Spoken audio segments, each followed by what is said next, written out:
After watching this video, you will know every single thing you need to apply to the United States for your undergraduate education. Let's get started.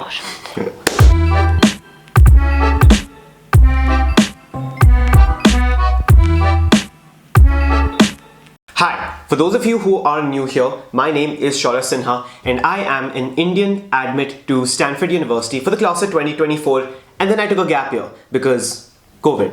But now I've started this YouTube channel to help all of you try to get into the college of your dreams. The biggest question people have going into this process is, well, how do you actually apply to the college? What are all of the things you need? What are the tests you need to take? What are the extracurriculars you need to have? Or what kind of grades you're supposed to have? And I am here to answer all of those questions, giving you the most comprehensive timeline on applying to the United States for your education.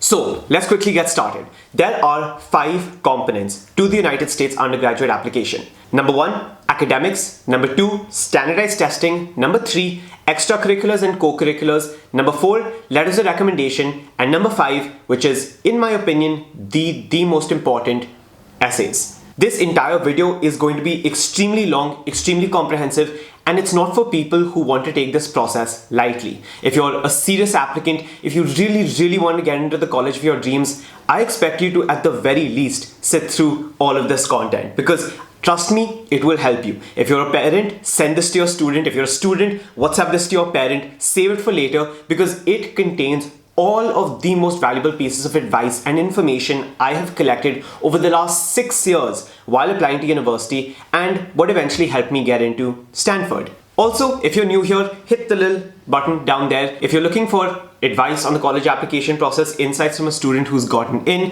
and just want help in general on how to survive high school, this is the place for you. Just to get started, for the entire video, I'm going to be using some form of a metaphor. Now, I haven't figured that out yet, but you know what? Let's roll with a burger, because I feel like that's possibly the most simple to understand. When it comes to academics, they are the buns of your burger. I should have used a more appropriate hand gesture. Buns of your burger. They are what you need to call it a burger, because when you're submitting your scores to the United States, the number one thing they want to know is how you are performing inside of the classroom. Now, let's get a few misconceptions out of the way when it comes to the US academic process. Number 1, whether you're in ICSE, whether you're in CBSE, whether you're in a state board, whether you're in an IB curriculum, if you're doing well in that curriculum, I guarantee you will not be at a disadvantage. That being said, there are benefits to choosing one curriculum over the other, and I'll have a much more comprehensive video on that later. But if you're worried about what grades you should get, there is not one number you need to get into a college. We call it more of a gateway or a threshold number. So in my opinion, if you're in ICSE or CBSE, maintaining an average of 94 to 96% is really good if you're applying to universities like Stanford, Harvard, Yale, Princeton, MIT. If you're just above the 90% mark, that's great as well, because at the end of the day, you only need something that's going to make someone on the other side of the table feel like you're going to be able to perform academically if you come to their institution. They're not looking for the topper, they're not looking for rank 1, rank 2, rank 3. They're just looking for someone who is able to perform in a classroom, because after that is out of the way, the other things like your extracurriculars and your essays are so much more important. But without academics, you're not going to be able to get in the first place. Now, there are 2 main approaches people have to academics in school.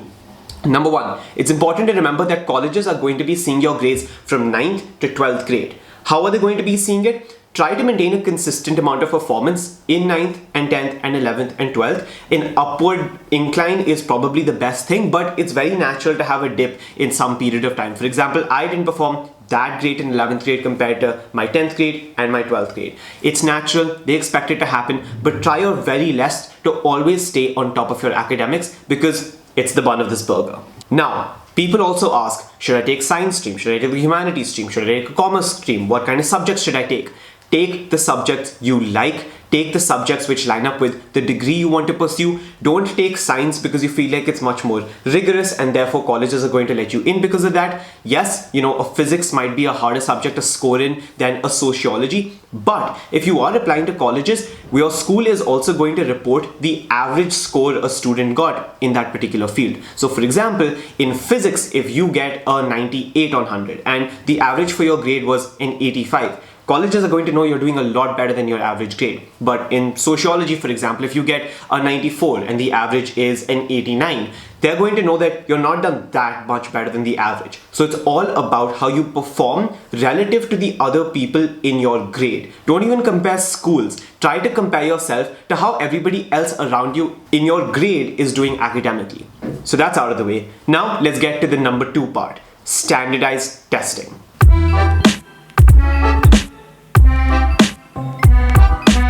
So to use the burger metaphor we were going for, if academics is going to be the bun, your standardized testing is really the lettuce and the tomato and the vegetables that go along with the bun. They complement it and basically give colleges an idea of how you're performing with respect to everybody else around you. Because in academics, it really depends upon the teacher, it depends upon the curriculum, it depends upon the school. But with a test like the SAT or the ACT, everybody is taking it, everybody is preparing for it, and it really puts everyone on one playing field. What are standardized tests? There are a few tests you need that some universities in the United States require. Now, it's important to understand that in 2021, because of COVID-19, a lot of colleges have gone test optional.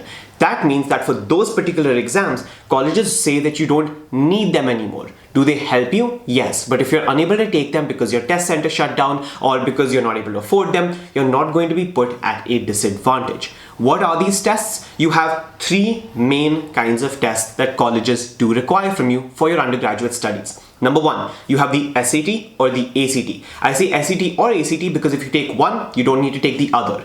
These tests basically try and understand your ability to quantify analytical skills as well as your reading and your grammar. So if I had to put it in 2 broad buckets, you have English and you have maths. In English, you usually have writing and reading. Writing is, your grammar, reading is your ability to understand comprehensions, and math is, math. Now, in terms of which one you should take between the SAT and the ACT, I recommend you go to cracksat.com or crackact.com. Take a practice test in both of the fields without studying anything. You're going to understand your base level assessment of those 2 tests. So for example, in the ACT, if you get a score of 32 and in the SAT you get a score of about 1350, you're going to know that in the ACT 32, which is out of 36, you've done a lot better in comparison to the ACT, which is a 13 something out of a 1600. So if you're naturally better at the ACT, you should stick to the ACT. In terms of the few differences between them,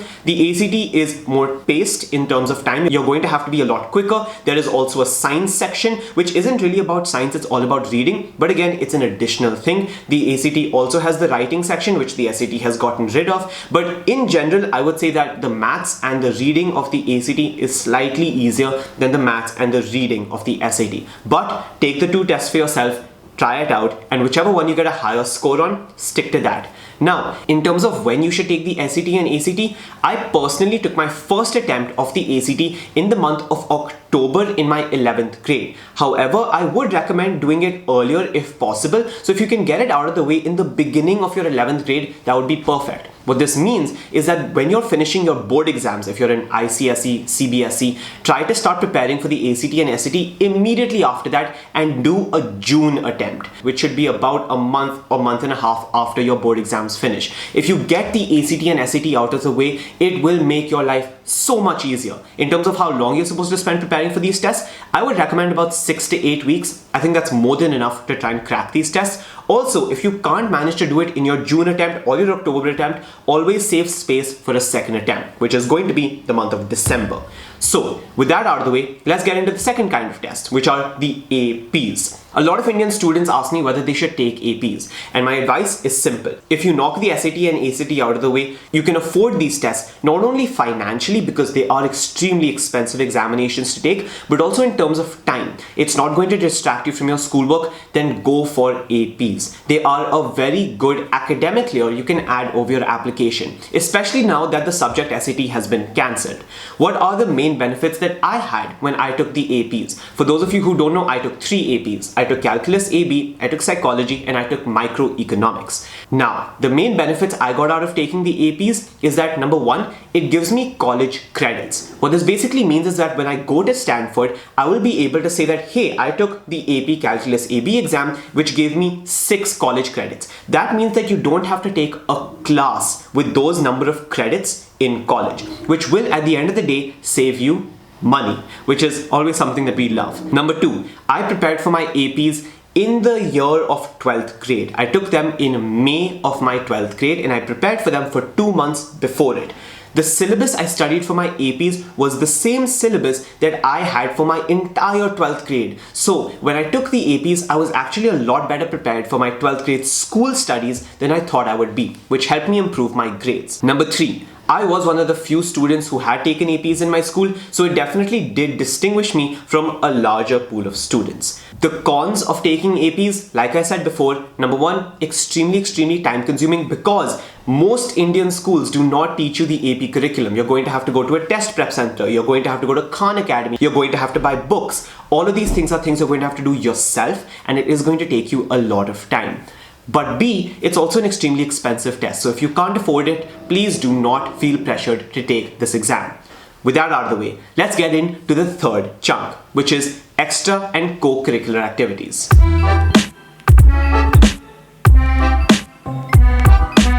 The third component of an application to the United States are your extracurricular activities and your co-curricular activities. These are really the meat of your application. This is what is going to tell a college what you're doing outside of the classroom, because that's what the US college application system really prizes and takes pride in. Now, if you want to know the broad kinds of extracurricular and co-curricular activities, go to the Common Application portal, which is how you apply to most colleges in the US. Create an account and go to the activity section in the Common App and check the different kinds of categories they have. You have community service, you have leadership, you have volunteering, you have academics, you have entrepreneurship. All of these things are categories that you can try and give an extra or co-curricular for. Now, to get the biggest question out of the way, what extracurriculars should I pursue to get into the college of my dreams? Here's my take on this. It doesn't matter what extracurriculars you pursue, it matters how good you become at them or how much you're able to achieve in them. Listen to this statement very carefully. Top tier colleges like Harvard, Yale, Princeton, Stanford, MIT are looking for students with the potential to change the world. The crucial word here being potential. They want to look at your application and say that, okay, this kid is going to achieve things in the future. Now, what do they achieve these things in? It does not matter. You could be the world's finest chef and obviously a college would like to take you because you're going to go and become a pioneer in your field someday. So when people ask me what extracurriculars should I pursue, I say do what you really want and then take it to a level which no other student has before. So how does that look in terms of time? I would say that I split it into 3 key buckets. Number 1 is mindset preparation. This is mainly for middle school students. If you're in 6th grade, 7th grade and 8th grade, please try and sample as many activities as you can to truly understand what you like. Try theater out, try public speaking out, try entrepreneurship out, maybe try listening to a few podcasts. Consume as much information as you can about the world around you and try as many different things as you want without the pressure of doing well in them. This is so that you can understand what it is you really like. So if you're in 8th grade and you identify like me that you like filmmaking, that is a really important revelation you've had, because now when you enter 9th grade, you're ready to start doing extracurricular activities in fields that you love. That brings us to the second domain, which is 9th grade and 10th grade. These 2 years are primarily for you to try out and give a decent amount of time to the activities you think you enjoy after sampling them in middle school. For example, for me, I really knew that I was interested in entrepreneurship. I knew I was interested in filmmaking. I knew I was interested in behavioral economics because I read a few books. These are things that you now can equip yourself with, and these are tools that you can try and use in 9th and 10th grade. For example, in 10th grade, I went for a summer program called LaunchX for entrepreneurship. This was a step I took in the field of entrepreneurship to test out how much I really liked it. And finally, you come to 11th and 12th grade. In these 2 years, you really want to understand which extracurricular activities are going to become the face of your application, which extracurricular activities are going to be the standout feature. This is when out of maybe the 15 activities that you pursued in 9th and 10th grade, you whittle down to a few and you select those and say, I am going to give a lot of my time to these fields. I really want to pursue them and I really want to take them to the next level. So for the last time, no, it does not matter which extracurricular activities you're pursuing, because anybody can take initiative and just start something. It's much more important how far you take those extracurricular activities. If you have a startup, how successful was your startup? If you have a social impact organization, how many people did you help with that organization? If you have a research paper, where did it get published? Those are all things that tell a college that you're really going to be one of the best in those fields, which is really what matters.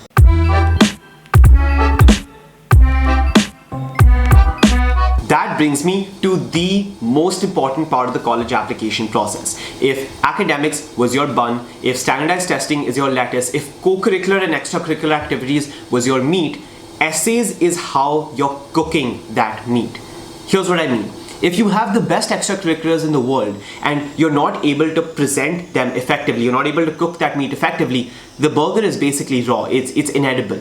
An admissions officer is not going to be able to understand your story, your personal life, the values you have. And if they can't understand who you are as a person, the likelihood that they're going to admit you into their university becomes zero. A bland essay will cripple even the strongest of college applications. And this piece, the college essays, is the one segment that barely anybody pays attention to in the long run. Everyone talks about your grades, everyone talks about your extracurricular activities, but people just forget how important the essays can be to push you over the door. Now, let me give you a quick example. There's an individual in the college application process, a student who we'll call a superstar. Their academics are so good, their extracurricular activities are so good that any university in the world would love to have him or her. In the entire continent of Asia, I would say that there are roughly 200 to 250 of these superstars. Now, the important thing to remember is that a majority of us are not those superstars. A majority of us really need to bank on other things to get us in. And for all of those people, that other thing is your college application essay. When I spoke to my Stanford admissions officer, she said that one of the biggest things that she loved about my application was my essays. It's one of those things that can take an individual who has good test scores, good extracurriculars, really over the ledge, because 80% of the people will be the same. They're going to have the test, they're going to have the academics, they're going to have good, solid extracurricular activities, but what really distinguishes you from the other person? Your ability to cook that meat, your ability to present your story. So, how do you do that? I set out on this journey about 6 months ago. When I got into Stanford, I really wanted to help other students write compelling college application essays. Because when it comes to being an international student or even being a student in the US, nobody teaches you how to write about yourselves creatively. Think about that. Nobody is teaching you how to write about yourselves creatively. In school, you're taught to write long answers, 1500 words. You're taught to rote learn. You're taught to write, maybe. You're taught to be creative in art, maybe. But combining both of them, writing about yourselves creatively, never done before. And you're going to imagine that, when I grow older, I'll become a better writer. When I'm 17, 18, I'll be a better writer than I was at 16 or 15. That is not the case. Writing is not something you're just going to naturally pick up. It's something you have to develop over a long period of time. I made this mistake. When I was in 12th grade, I spent 4 months just on my college application essays because I hadn't spent any time reading or writing before that. And it was an extremely stressful process. And that is why 2 months ago, I founded Sleep Deprived Dreamers, which is the most comprehensive online course on the college application essay ever. When you look at a good college essay, there are 3 things. You have reflection, you have storytelling, and you have writing. You need to be a good writer. You need to be able to communicate your thoughts in a clear, concise, impactful way. You need to be a good storyteller. You need to understand what is it that's going to let your essay rise above every other application and really capture the attention of your admissions officer, because these people are reading so much that they're going to be bored. They're going to judge you on the basis of your first line. They're going to think that you're just not someone who'd be an interesting person to talk to based off of your essay, which is why storytelling is so important. And number 3, reflection. You have to be able to know yourself well in a college application essay, because if you don't know yourself well, how are you going to tell someone else about yourself? And over the last 8 months, I've been working on Sleep Deprived Dreamers, and I recently launched it so that people can really make sure that this is not the hurdle they fall over. And this is the one I honestly feel the most strongly about, because a good college essay can really take you to the next level and get you in. And that's my honest opinion, regardless of the fact that I have an online course about it. So if you're interested in Sleep Deprived Dreamers, I will put the website down below. If you'd like to have a conversation with me about it, I'll put a Google form below so that you can fill it out. But that is everything I think a good college application essay needs to have, and how I've tried to bring it in just one online course at $195, which, if you think about it, is 1/50th the price of a private counselor and the cost of about 3 college applications. That's everything on essays. Let's head to the last part, which is your letters of recommendation.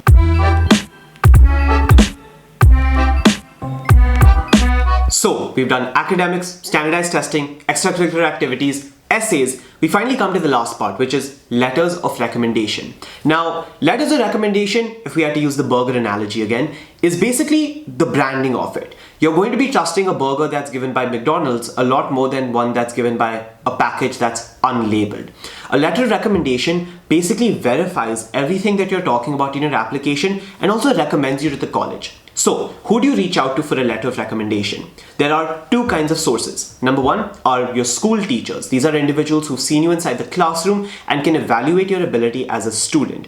I would recommend that you go to a teacher who knows you extremely well, one that you have fostered a relationship with, one that will be able to say you are one of the best students that they've ever taught, or you are a student who has integrity, you are a student who is humorous, you are a student who always sits in the front of the class and answers questions first. Who are you as a student? That is the individual who is going to be clarifying that to a college. Number 2, you have an external letter of recommendation. This can be a mentor you have, this can be an academic professor, this can be anyone you've worked with in any capacity who can also recommend you to a college. And the third kind of letter of recommendation you have is from a counselor. These are your school counselors. These are the individuals who will be sending your application to a college. Now, it's important to note that for all 3 of these letters of recommendation, you're not going to be able to see any of them, which means you can't control any of the content in them. So the biggest tip that I give is that you should fill out something called a brag sheet. This is everything that you've done in that particular field. So for example, if my psychology teacher is giving a letter of recommendation, I would give her a brag sheet that talks about everything I've done in the field of psychology, both inside and outside the classroom. I would write in the brag sheet about my relationship with her, how I've spoken to her outside of the classroom and really asked for help in the field of behavioral psychology or developmental psychology. What have I done to demonstrate my interest in the field of psychology? What have I done to further my interest in the field of psychology? She is going to be able to know all of that from the brag sheet that you give her, because these teachers or external mentors are writing for so many students. You want to make sure that they don't forget about the things that you've done in the process. So writing a brag sheet is the most important thing you can do. It basically verifies everything you've done to a college and makes them know that yes, you are who you say you are. Oh, this is what you're like outside of the classroom. Oh, this is what you're like inside of the classroom. Oh, this is what you're like as a student of psychology. Oh, this is what you're like as an entrepreneur. A letter of recommendation should really add another layer to your college application and give them an insight into who you really are from an external perspective. Now, the very last thing I wanted to talk about is how you apply. You're going to be applying through something known as the common application. I will put a link to it down below. In the common application, you're going to be able to fill in your academics, your standardized testing, your extracurriculars, your essays, and your teachers are going to be able to submit their letters of recommendation through there as well. Some universities don't use the common application. For example, the University of California system has an entirely separate application. MIT has a different application. Georgetown has a different application, but about 90% of universities use this. That is every single thing I have on the US college application process. To distill it once more, number 1, academics, number 2, standardized testing, number 3, extracurriculars, number 4, essays, number 5, letters of recommendation. I hope you found this video helpful. Again, if you're interested in Sleep Deprived Dreamers, which is my online course on the college application essay, feel free to visit the website down below. Feel free to fill in your details in the Google form. And I hope this video helped you. Bye.